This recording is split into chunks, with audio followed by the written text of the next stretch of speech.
1896년 12월 10일 알프레드 노벨이 이탈리아 산레모에 있는 한 별장에서 쓸쓸히 사망합니다. 사인은 뇌출혈이었는데요. 사망 당시 그의 사업이 폭탄 제조 공장, 또 탄약 제조 공장 등을 비롯해서 전 세계에 90여 개가 넘는 그런 엄청난 규모의 기업을 가지고 있었습니다. 그런데 이 알프레드 노벨이 죽기 1년 전인 1895년 11월 27일에 자신의 유언을 프랑스에서 작성을 합니다. 그리고 그것을 스톡홀름의 한 은행에 보관을 했는데요. 이 유언장이 공개되자 그의 가족, 친지뿐만 아니라 많은 세인들이 깜짝 놀라게 되었습니다.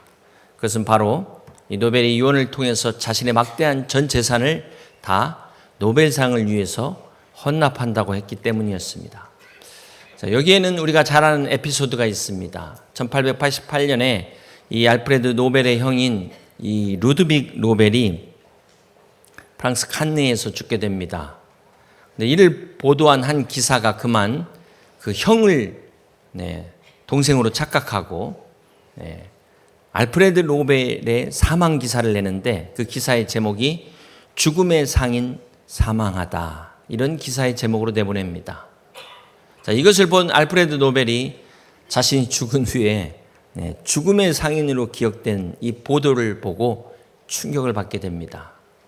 그래서 그는 아무도 모르게 자신의 사후에 이 모든 것들을 다 이 노벨상을 위해서 기증하겠다라는 유언을 하게 된 것입니다.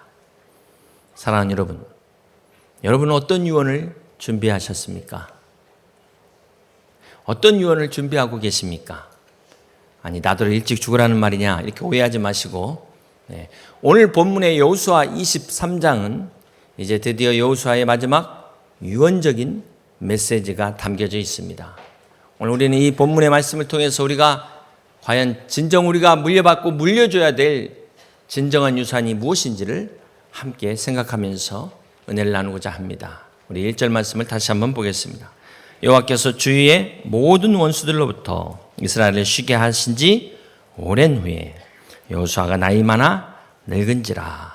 그렇습니다. 우리를 모든 원수들로부터 쉬게 하시는 그분이 바로 하나님이십니다. 자, 이제 여호수아가 향년 110세로 그의 생을 마감합니다. 아마 이때가 거의 그 나이 110세가 가까워지지 않았을까라고 추정을 하고 있습니다. 그렇게 일생을 하나님과 깊은 교제에서 살았던 여호수아는 이제 자신의 일생 향년이 다 된 것을 직감하고 마지막 유언적인 메시지를 남기게 됩니다. 우리 2절 말씀을 같이 한번 보겠습니다. 여호수아가 온 이스라엘 곧 그들의 장로들과 수령들과 재판장들과 관리들을 불러다가 함께 있습니다. 그들에게 이르되 나는 나이가 많아 늙었도다. 여호수아가 지금 나는 나이가 많아 늙었다라고 이야기합니다. 대부분의 많은 사람들은 나이가 많아 늙으면 더 이상 내가 이제 할 일이 없다, 이렇게 생각을 하십니다. 그래서 이렇게 뒷방에 이렇게 늙은이로 이렇게 처져 있게 되어 있는 분들이 있는데, 오히려 나이가 많기에 할 수 있는 일이 있습니다. 오늘 보면 여호수아가 나이가 많았음에도 불구하고 그의 경륜과 지혜로 풍부한 경험을 가지고 이스라엘 백성들에게, 지도자들에게 권면하는 것을 보게 됩니다. 그러므로 여러분, 나는 나이 많은 늙은이다 라고 그렇게 생각하지 마시고 여호수아처럼 그럴수록 젊은 사람들이 가지고 있지 못한 지혜와 경륜을 가지고, 영적인 권위를 가지고 한 영혼을 위해서 권면할 수 있는 그런 노년이 되실 수 있길 주님의 이름으로 축복합니다. 2절에 보시면, 다시 한번 2절에 보시면 장로들과 수령들과 재판장들과 관리들을 불러다가 그랬습니다. 여기 장로, 수령, 재판장, 관리는 어떤 직책을 말할까요? 이스라엘을 대표하는 지도자들을 말합니다. 지금 여호수아는 먼저 지도자들을 불러서 이렇게 권면하고 있는 것을 보게 됩니다. 그렇습니다. 오늘 교회로 말한다면은 어떤 사람들을 말할까요? 우리 목회자를 비롯해서 우리 장로님들, 권사님들, 집사님들, 우리 목자님들, 이 직분자들을 말하고 있습니다. 교회 직분자들의 영향이 크기 때문에 직분자들이 바로 서고 바로 행해야 된다는 것입니다. 자, 그렇다면 구체적으로 어떤 내용을 말씀하고 있는지 우리가 하나씩 살펴보려고 합니다. 계속해서 3절을 보겠습니다. 너희의 하나님 여호와께서 너희를 위하여 이 모든 나라에 행하신 일을 함께 있습니다. 너희가 다 보았거니와. 어떤 사람들이 직분자일까요? 어떤 사람들이 지도자 리더들일까요? 그 사람들은 바로 하나님이 행하신 일을 직접 본 사람들, 직접 들은 사람들, 직접 만져본 사람들. 그렇습니다. 이 단순한 목격이 아니라 하나님을 체험한 사람들을 말하고 있는 것입니다. 자, 여기서는 하나님께서 이스라엘에게 행하신 일들을 기억하라. 결코 잊어서는 안 된다. 이것을 상기시키고 있습니다. 그러면서 너희 하나님 여호와, 그는 너희를 위하여 싸우신 이시니라. 이렇게 말씀하고 있습니다. 하나님은 지금 자기 백성을 위하여 친히 싸우시는 하나님이시라는 것입니다. 자, 그 내용이 바로 여호수아 1장부터 12장까지 가나안 땅을 정복하는 내용을 통해서 말씀을 하고 있습니다. 여러분 잘 아시는 것처럼 이스라엘 백성들이 요단강을 마른 땅처럼 건너고 그 견고한 여리고성을 무너뜨리시고 또 기브온에 태양을 멈추시고 아야란 골짜기에 달을 멈추신 하나님, 수많은 적들과 싸워서 이기신 하나님, 그 하나님을 결코 잊지 말아라 당부하고 있는 것입니다. 계속해서 4절을 봅니다. 보라, 내가 요단에서부터 해지는 쪽 대까지의 남아있는 나라들과 이미 멸한 모든 나라를 내가 너희를 위하여 제비 뽑아 함께 있습니다. 너희의 지파에게 기업이 되게 하셨느니라. 그렇습니다. 지금 이스라엘이 이렇게 가나안 땅에 살고 있는 이 자체가 하나님이 너희를 위하여 싸우시고 승리한 명백한 증거라는 것입니다. 그러면서 여호수아 13장부터 22장까지 이스라엘 백성들이 기업을 받게 하신, 그 기업을 나누게 하신 그분이 바로 하나님이신 것을 잊지 말고 기억하라는 것입니다. 그러면서 계속해서 5절 말씀합니다. 너희 하나님 여호와 그가 너희 앞에서 그들을 쫓아내사 너희 목전에서 그들을 떠나게 하시리니 함께 있습니다. 너희 하나님 여호와께서 너희에게 말씀하신 대로 너희가 그 땅을 차지할 것이라. 자, 이것은 미래형입니다. 자, 이것은 과거에 지금까지 함께 하신 하나님께서, 지금까지 너희를 위하여 싸우신 하나님께서 앞으로도 함께 할 것이고 앞으로도 싸우실 것이다를 말씀하고 있습니다. 이것을 믿음으로 고백하고 있는 것입니다. 그렇습니다. 사랑하는 성도 여러분, 오늘 우리가 이만큼 살고 있는 것, 여기까지 오늘 이 자리에 있을 수 있는 것, 하나님의 은혜임을 잊어서는 안 될 것입니다. 결코 잊어서는 안 될 것입니다. 이스라엘에게 은혜를 베푸신 하나님께서 오늘 우리에게 은혜를 베푸시고 그 하나님께서 내일 또 베푸실 것이며 끝까지 함께 하실 것을 믿는 저와 여러분 되시길 주님의 이름으로 축복합니다. 자, 이렇게 여호수아의 첫 번째 유언은 이스라엘을 위하여 친히 일하시고 싸우신 그 하나님을 상기시키면서 절대로 잊어서는 안 된다. 이것을 첫 번째로 당부하고 있습니다. 자, 그럼 두 번째 유언은 어떤 내용일까요? 6절 말씀을 계속해서 봅니다. 그러므로 너희는 크게 힘써 함께 있습니다. 모세의 율법책에 기록된 것을 다 지켜 행하라. 여기서 제일 중요한 말은 어떤 말일까요? 다 지켜 행하라는 것입니다. 모세의 율법에 기록된 이 모든 말씀을 다 지켜 행하라. 이 말씀이 어디에서 나왔죠? 기억나십니까? 네, 신명기 너무 멀리 가셨는데 여호수아 1장에 이 말씀이 나와 있습니다. 우리 1장 7절과 8절에 같이 교독합니다. 오직 강하고 극히 담대하여 나의 종 모세가 내게 명령한 그 율법을 다 지켜 행하고 우로나 좌우로나 치우치지 말라. 그리하면 어디로 가든지 형통하리니 함께 있습니다. 이 율법책을 내 입에서 떠나지 말게 하며 주야로 그것을 묵상하며 그 안에 기록된 대로 다 지켜 행하라. 자, 이 말씀은 여호수아 1장 1절이 모세가 죽은 후에 이렇게 시작되는데 이 모세 다음에 리더십을 이어받은 여호수아에게 처음으로 주신 말씀이 바로 이 말씀이에요. 여호수아가 하나님으로부터 부르심을 받으면서 율법책에 기록된 이 말씀을 다 지켜 행하라. 자, 이 말씀을 지금 여호수아가 이제 23장에서 그의 죽음을 앞두고 강조하고 있는 것입니다. 그렇다면 1장과 23장의 똑같은 말씀의 차이가 뭘까요? 1장에는 여호수아가 들은 말씀이라면 23장은 여호수아가 그대로 행한 말씀을 다시 전하고 있는 것입니다. 그렇습니다. 로고스이신 결코 우리가 만날 수 없는 볼 수 없는 그 하나님이 예수 그리스도를 통하여 우리 안에 역사하신 그 레마의 하나님, 내가 만난 하나님, 바로 이것을 여호수아가 고백하고 있는 것입니다. 단순히 말로만 다 지켜 행하라가 아니라 지금까지 그렇게 하나님 말씀을 지켜서 여기까지 왔던 이 여호수아의 간증을 이야기하고 있는 것입니다. 그러면서 내가 그렇게 하나님 말씀을 듣고 행했던 것처럼 너희들도 그렇게 행해라. 물려받은 말씀 그대로 물려주고 있는 것입니다. 이것이 바로 여호수아의 마지막 유언입니다. 자, 사랑하는 성도 여러분, 이 여호수아가 어떻게 이렇게 말씀대로 다 지켜 행할 수가 있었을까요? 우리 6절을 계속해서 그 후반부를 같이 읽습니다. 그러므로 너희는 크게 힘써 모세 율법책에 기록된 것을 다 지켜 행하라. 같이 읽습니다. 그것을 떠나 우로나 좌로나 치우치지 말라. 자, 다 지켜 행할 수 있는 비결은 바로 우로나 좌로나 치우치지 않는 것입니다. 자, 여기서 우와 좌의 의미가 뭘까요? 좌우의 의미가 뭘까요? 먼저 우는 너무 지나친 겁니다.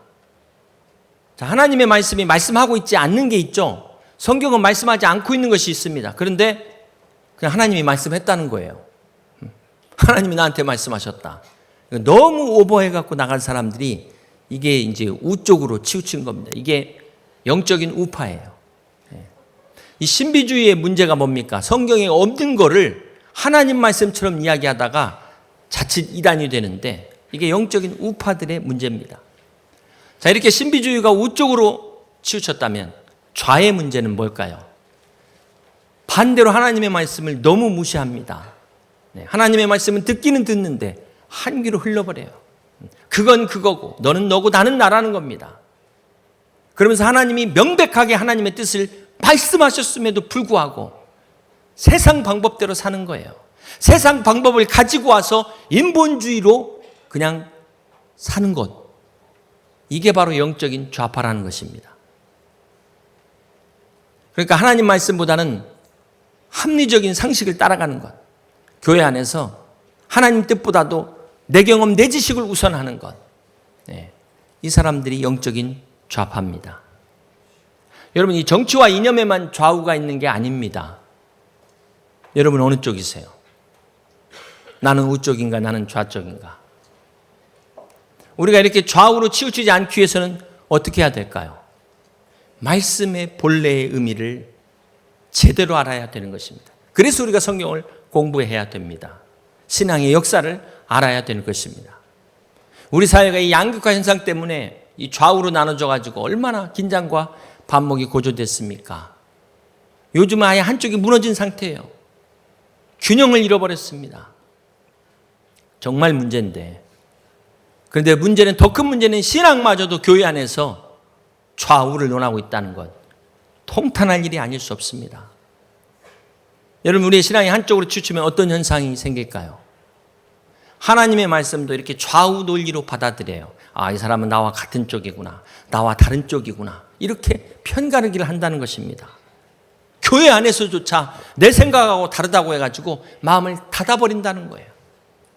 그러면서 모임도 끼리끼리 자기와 생각이 같은 사람들끼리 사적인 모임을 만들어가지고 있을 수 없는 일들이 교회 안에 일어나는 것입니다. 사랑하는 성도 여러분, 이렇게 좌우 논리로 나눠지면 교회가 쪼개지는 거예요. 오늘 우리 교회가 하나 되기 위해서는 어떻게 해야 될까요? 하나님 중심으로, 말씀 중심으로 하나 돼야 되죠. 그렇습니다. 사랑하는 성도 여러분, 말씀 중심으로 하나 되는 것밖에 다른 길이 없습니다. 그렇지 않고 나뉘는 자체가 이미 좌우로 기울어져 버린 거예요. 그 수가 어느 쪽에 맞냐에 따라서 우로 기울어질 수도 있고 좌로 기울어질 수도 있는 거예요. 그 순간 하나님의 교회는 중심을 잃어버린 것입니다. 그러므로 오늘 우리가 말씀 중심으로 하나 되어야 되는 것, 이것이 너무나 중요하기에 여호수아가 두 번째로 강조하고 있는 것입니다. 세 번째 여호수아의 유언의 내용이 무엇입니까? 우리 8절의 말씀을 같이 한번 봅니다. 오직 너희의 하나님 여호와께 가까이 하기를 오늘까지 행한 것 같이 하라. 하나님을 가까이 하라는 것입니다. 사랑하는 여러분, 하나님을 가까이 하시기 바랍니다. 여러분, 하나님을 가까이 하십니까? 말은 그런데 정작 누구를 지금 가까이 하고 계세요? 누구와 가까이 지내길 원하십니까? 대부분 보면 힘 있는 사람하고 가까이 있길 원하고요. 능력이 많은 사람하고 가까이 있길 원합니다. 내가 좋아하는 사람하고 가까이 있고 싶어하고 사랑하는 사람하고 가까이 하고 싶지만 가까이 하기엔 너무 먼 당신. 그래서 결국 상처받아요. 상처받아요. 사람과 사람 사이에는 이 적당한 거리가 필요합니다.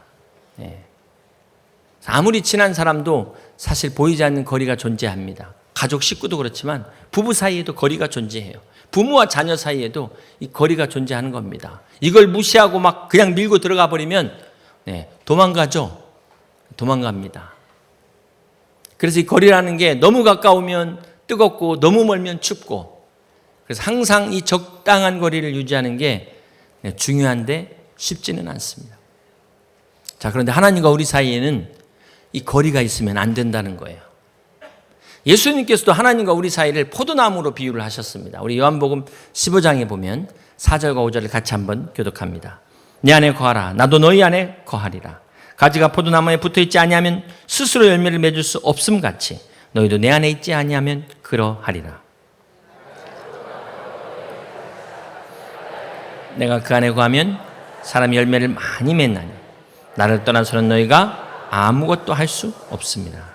그렇습니다. 가지에 이 나무에 가지가 붙어 있어야 되듯이, 가지가 나무에 붙어 있어야 되듯이, 그래야 수분과 영양을 다 이렇게 공급받는 것처럼 우리가 하나님과 우리의 관계가 이런 관계가 돼야 된다는 것입니다. 붙어 있어야 되는 거예요. 하나님과의 관계는 떨어진 순간부터 사실은 죽은 겁니다.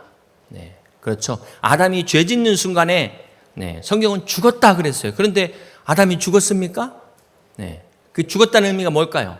하나님을 떠난 순간에 영적으로 죽었다. 그것을 말하는 것입니다.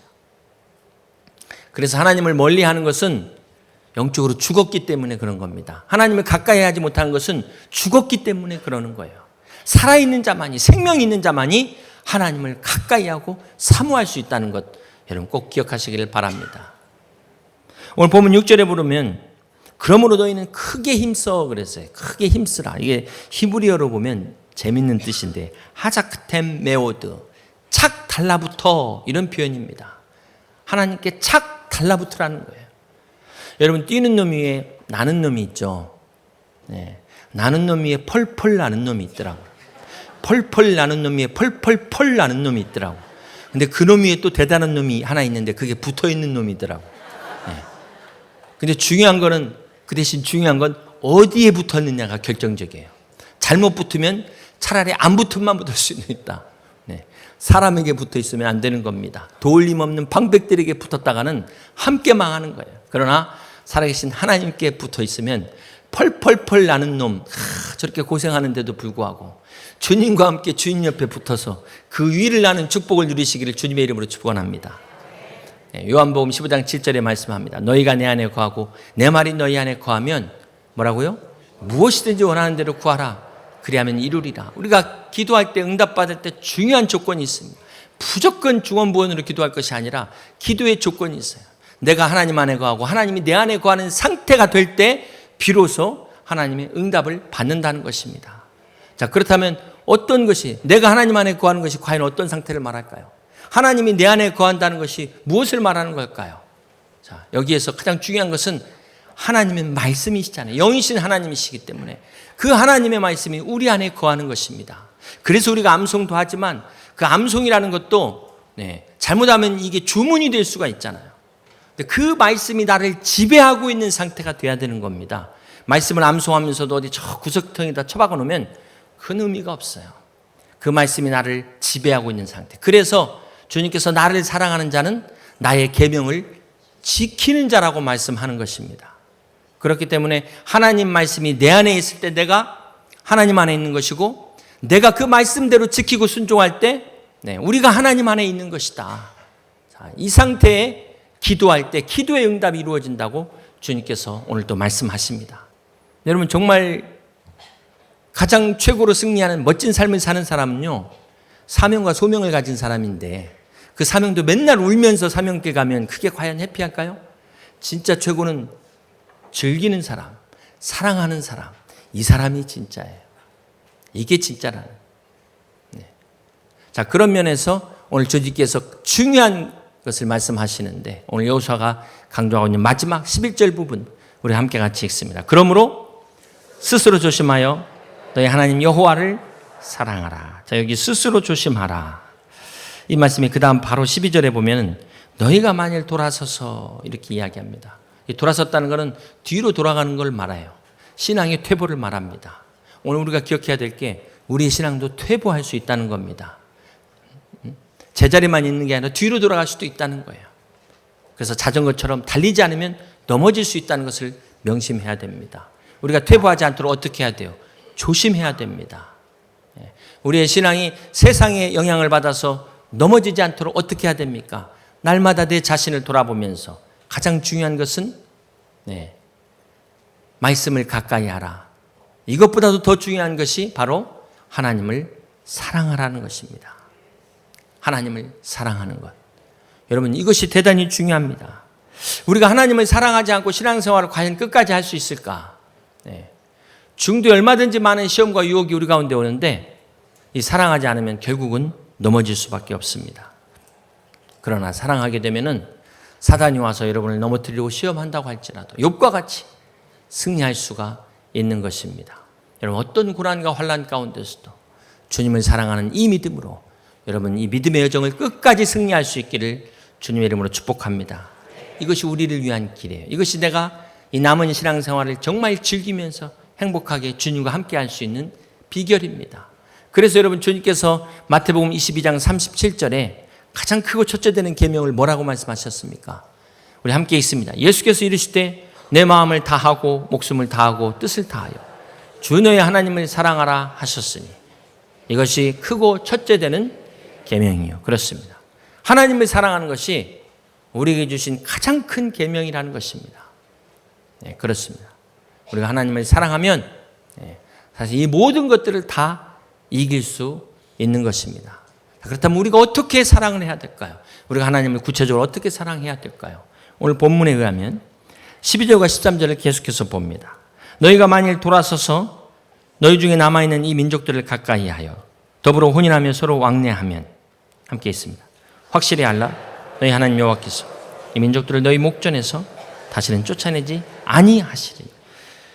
자, 이방인과 혼인함으로 가까이 하지 말라는 것입니다. 그들의 문화에 동화되지 말라는 것입니다. 이게 하나님을 사랑하는 방법이라는 거예요. 아니, 이방인과 혼인하고 가까이 하는 것과 하나님 사랑과 무슨 관계가 있을까요? 자, 사실 우리가 이 여호수아 전체 맥락을 통해서 보면 이게 중요한 결론입니다. 여호수아 전체를 통해서 내리는 결론이에요. 하나님을 사랑하는 것이 무슨 젊은 사람들 연애하고 막 필이 통하고 꽂히고 막 이런 마음에 감동이 오고 이런 차원이 아니라 정말 하나님이 원하시는 것과 하나님의 뜻과 코드를 맞추는 것이라는 것입니다. 우리를 사랑하는 하나님은 오늘 우리가 이 세상 가치로부터 문화로부터 우리를 지키기를 원하십니다. 그래서 하나님의 백성들을 애굽에서 끌어내시고 가나안 땅이라는 곳에 새 포도주를 새 부대에 담으셨습니다. 자, 그럼에도 불구하고 세상 사람들의 방식으로 살지 말라. 오직 하나님의 뜻대로 살아라. 이것이 바로 오늘 우리가 하나님을 사랑하는 방법이라는 것입니다. 그렇습니다. 사랑하는 성도 여러분, 하나님을 사랑하는 우리가 세상을 사랑하는 사람하고 똑같다면 어떻게 되겠습니까? 뭔가 달라야 되지 않겠습니까? 우리가 하나님을 사랑한다면 하나님 뜻대로 부르심 받은 자리에서 하나님을 예배하며 또 그런 하나님 믿음의 삶을 살아야 될 줄로 믿습니다.